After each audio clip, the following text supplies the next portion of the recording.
చాలా దారుణమైన పరిస్థితి. వైఎస్ జగన్మోహన్ రెడ్డి పర్యటనలో ఆంక్షలు విధించడంతో పాటు ఒక కుట్ర జరుగుతుందని చాలా స్పష్టంగా అర్థమవుతుంది.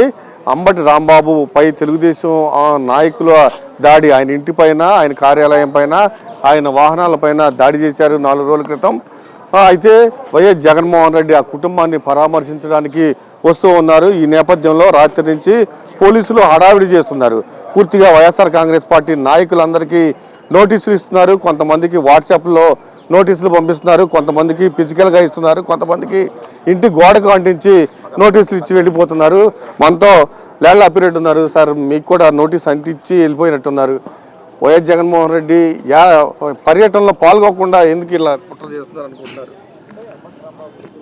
జగన్మోహన్ రెడ్డి గారి పర్యటన ఏ పర్యటనకు సంబంధించి అయినా కూడా ఆయన బయలుదేరారంటే వైఎస్ఆర్ కాంగ్రెస్ పార్టీకి సంబంధించినటువంటి నాయకులందరికీ కూడా నోటీసులు ఇవ్వటం, హౌస్ అరెస్టులు చేయటం అనేది పరిపాటిగా మారినటువంటి పరిస్థితులు ఈ రాష్ట్రంలో చూస్తూ ఉన్నాం.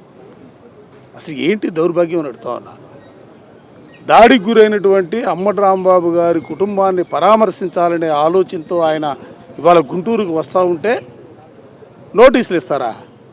మరోపక్క రోడ్లపైన బయట ప్రాంతాల నుంచి వస్తున్నారని ఉద్దేశంతో బయట రోడ్ల మీద బారికెట్లు పెట్టి ఇప్పటికే ఉదయం నుంచి వెహికల్స్ అన్నీ కూడా చెక్ చేయటం, ఎవరైనా అంబటి రాంబాబు గారి ఇంటికి గుంటూరు వెళ్తున్నామంటే అక్కడ ఆపేసి వాళ్ళని పక్కన పెట్టి వెనక్కి పంపించే కార్యక్రమంలో ఇవాళ పోలీసు యంత్రాంగం అంతా కూడా నిమగ్నమై ఉన్నటువంటి పరిస్థితులు ఉన్నాయి. బహుశా ప్రజాస్వామ్య వ్యవస్థలో ఇటువంటి పరిస్థితులు ఉండమనేది చాలా దురదృష్టకరమైనటువంటి పరిణామంగా ప్రజాస్వామ్యవాదులు అందరూ కూడా మాట్లాడుతున్నటువంటి పరిస్థితులు కూడా ఇవాళ రాష్ట్రంలో కనిపిస్తూ ఉన్నాయి. ఇప్పటికైనా ఆపండి బాబు. ఎందుకంటే ఒక రాజకీయ పార్టీగా, వైఎస్ఆర్ కాంగ్రెస్ పార్టీగా, ఈ రాష్ట్రంలో 5 సంవత్సరాలు పరిపాలన చేసినటువంటి పార్టీగా, ప్రజలందరి హృదయాల్లో కూడా చెరగనటువంటి స్థానం సంపాదించుకున్నటువంటి నేతగా జగన్మోహన్ రెడ్డి గారి పట్ల ప్రజలు ఇవాళ ఆయన వస్తున్నారంటే సహజంగా వస్తారు. రావద్దని ఎవరు చెప్తాం? ఎట్లా? అసలు ఏంటి అడుగడుగున అడ్డంకులేంటి, ఈ నిషేధాజ్ఞలేంటి, ఈ నోటీసులేంటి? ఇది ప్రజాస్వామ్యంలో మంచి పద్ధతి కాదనేది మాత్రం చాలా స్పష్టంగా చెప్పదలుచుకున్నాం. ఇంతవరకు ఏదైతే తెలుగుదేశం గోండాలు దాడి చేసి ధ్వంసం చేశారో ఆ వెహికల్స్ ఇక్కడే ఉన్నాయి. రాత్రి పోలీసులు కొన్ని వెహికల్స్ తీసుకువెళ్ళడానికి ప్రయత్నించారు, కొన్ని వెహికల్స్ తీసుకువెళ్ళారు కూడా. వీటిని ఎటు చూస్తారు? ఇదే కదా చెబుతా ఉంది. ఈరోజు ఇప్పుడు జగన్మోహన్ రెడ్డి గారు ప్రోగ్రాం కన్ఫర్మ్ అయ్యేంత వరకు కూడా కనీసం ఇక్కడికి వచ్చి క్లూస్ టీమ్ కానీ, లేకపోతే దానికి సంబంధించినటువంటి అసలు ఎట్లా జరిగింది, ఏ విధంగా జరిగింది, ఎవరెవరు పార్టిసిపేట్ చేశారు, దీనిలో ఎవరు భాగస్వామ్య విషయాల గురించి పోలీసు వాళ్ళు ఎవరు కూడా ఈ ప్రాంతానికి వచ్చినటువంటి పరిస్థితుల. నిన్న అడావుడికి వచ్చారు, క్లూస్ టీమ్ పేరుతో వాళ్ళు వచ్చారు. రాత్రి ఏమో అర్ధరాత్రి పూట వెహికల్ తీసుకెళ్తా ఉన్నారు. అసలు ఏంటిది? ఎందుకు తీసుకెళ్తారు వెహికల్స్? ఇది యాక్సిడెంట్ అయినటువంటి వెహికల్స్ కావు ఇవి. సహజంగా ఎక్కడైనా యాక్సిడెంట్ జరిగితే ఆ యాక్సిడెంట్ చేసినటువంటి వాహనాలు పోలీస్ స్టేషన్లో పెడతారు.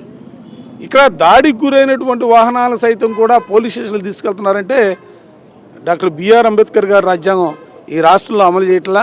వాళ్ళు రచించినటువంటి రెడ్ బుక్ రాజ్యాంగం మాత్రమే అమలు జరుగుతుంది. రెడ్ బుక్ రాజ్యాంగంలో ఈ సర్వసాధారణంగా మేము కూడా భావిస్తూ ఉన్నాం. మీ అందరికీ నోటీసులు ఇచ్చారు. గుంటూరు చుట్టుపక్కల 4 వైపులా చెక్ పోస్టులు ఏర్పాటు చేశారు. కార్యకర్తలని, నాయకులను వెనక్కి పంపుతున్నారు. ఎట్లా ఉంటుంది పర్యటన? మేమేమి ఇది వైఎస్ఆర్ కాంగ్రెస్ పార్టీగా బల ప్రదర్శన కోసం ఇవాళ తీసుకున్నటువంటి కార్యక్రమం కాదు, లేకపోతే రాజకీయపరమైనటువంటి ఉద్దేశంతో తీసుకున్న కార్యక్రమం అంతకంటే కూడా కాదు. దాడికి గురైనటువంటి అంబటి రాంబాబు గారి కుటుంబాన్ని, ముఖ్యంగా మహిళలు, వాళ్ళ భార్యని, తర్వాత కుమార్తెల్ని, వాళ్ళ పిల్లలు అందరూ కూడా భయాందోళనలో వాళ్ళు ఇప్పటికి కూడా కొనసాగుతూ ఉన్నారు. వాళ్ళలో ధైర్యం చెప్పడానికి వైఎస్ఆర్ కాంగ్రెస్ పార్టీ అండగా ఉంటుంది, రాంబాబు గారికి, రాంబాబు గారి కుటుంబానికి తోడుగా ఉంటుంది అని చెప్పడం కోసం జగన్మోహన్ రెడ్డి గారు వస్తూ ఉన్నారు. మేము రాజకీయంగా పెడతానో కార్యక్రమం పెడతానో, లేకపోతే బల ప్రదర్శన కోసం కార్యక్రమం పెడతానో దీని గురించి పెద్దగా ఆలోచన చేయాలా? మేము ఇవాళ మనోధైర్యం కల్పించడానికి, భరోసా కల్పించడానికి తీసుకున్నటువంటి కార్యక్రమం ఇవాళ కొత్త కాదు. వైఎస్ఆర్ కాంగ్రెస్ పార్టీ, జగన్మోహన్ రెడ్డి గారు ఈ రాష్ట్రంలో వైఎస్ఆర్ కాంగ్రెస్ పార్టీ ఓడిపోయిన తర్వాత రాష్ట్రంలో ఏ ప్రాంతంలో ఏ కార్యకర్తకి ఇబ్బంది వచ్చినా, ఏ కుటుంబానికి ఇబ్బంది వచ్చినా కూడా వాళ్ళని పరామర్శించడం అనేది మా పార్టీ ఆనవాయితీ. జగన్మోహన్ రెడ్డి గారు ప్రతి చోటకి వెళ్తూ ఉన్నారు. మేము జనాల్ని పోగు చేసి బలం చూపించాలనే ప్రయత్నం మాకు లేదు. ఇది లేకపోతే రాజకీయ కోణంలో తీసుకున్నటువంటి కార్యక్రమం అంతకంటే కూడా కాదు. మీరు ఎన్ని అడ్డంకులు పెడతారో, ఎన్ని నిషేధాజ్ఞలు పెడతారో, ఎన్ని చెక్ పోస్టులు పెట్టారో పెట్టుకోండి. మేమన్నా బల ప్రదేశం కోసం వస్తామంటే మా వెనకాల జనం లక్షలాది మంది జనం రావాలని మేము కోరుకుంటా ఉన్నాం. అభిమానం ఉన్నోళ్ళు, జగన్మోహన్ రెడ్డి గారు చూడాలనుకునేవాళ్ళు, వైఎస్ఆర్ కాంగ్రెస్ పార్టీ జగన్మోహన్ రెడ్డి గారితో పాటుగా అడుగులో అడుగు వేయాలనే భావన కలిగినటువంటి వాళ్ళు వస్తారు. దీని గురించి పెద్దగా ఆలోచన చేసేది ఏముంది? ఇదే మాకు కొత్త కూడా కాదు. జగన్మోహన్ రెడ్డి గారు తాడేపల్లి నుంచి కాలు బయట పెడితే ఇవన్నీ సర్వసాధారణంగా ఉన్నాయి. ఈ 2 సంవత్సరాల కాలంలో ప్రతిరోజు కూడా మేము చూస్తున్నటువంటి అంశాలనే. అందుకని మేము దీన్ని పెద్ద పరిగణలోకి తీసుకోవట్లే. పూర్తిగా అప్డేట్ అయితే ఒకటే చెప్తున్నారు. రాత్రి వైఎస్ఆర్ కాంగ్రెస్ పార్టీ నేతలు ఇళ్ల వద్దకు వచ్చి పోలీసులు హడావిడి చేశారు.